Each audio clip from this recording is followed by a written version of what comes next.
It's a sight China wants the world to take notice of. Lifting off from the Gobi Desert launch pad, Tiangong-1 traces a fiery ascent into space.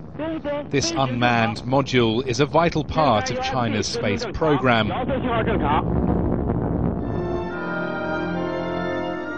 If all goes well, next year it will dock with the as-yet unlaunched Shenzhou 8. The test will prove if the communist state has what it takes to build a space station that people can live in. China's aim is to have one finished by 2020. It may seem like a small step, considering the US and Russia did this decades ago, but it really is a giant leap for China. The emerging power only launched its first manned spaceflight in 2003. China's presence in space speaks of its growing confidence back on Earth. The US and Russia are both finding the costs of space exploration increasingly difficult to bear.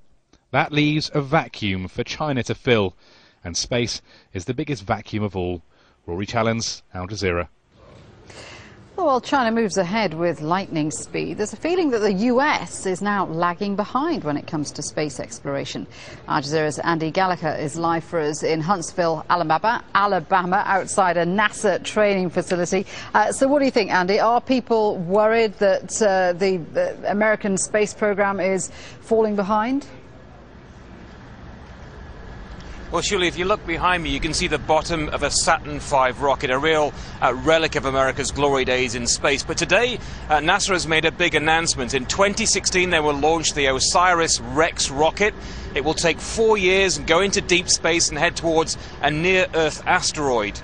When it gets there in 4 years' time, it will scoop up a sample of that asteroid and come back to Earth. Now, why are they doing this? They're doing this because asteroids are the building blocks of our solar system. It really is a way of examining how our planets were formed. Now, this is an $800 million program.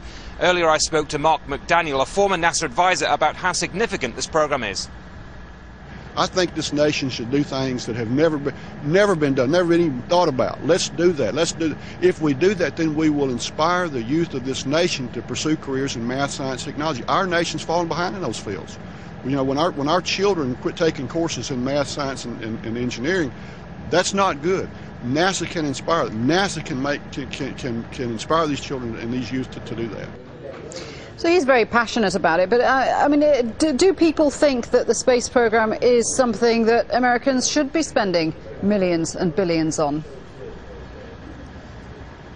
Well, things have changed a great deal over the years. I know when the shuttle program came to an end, it was a real knock for the American psyche, if you like, because it was a real source of pride.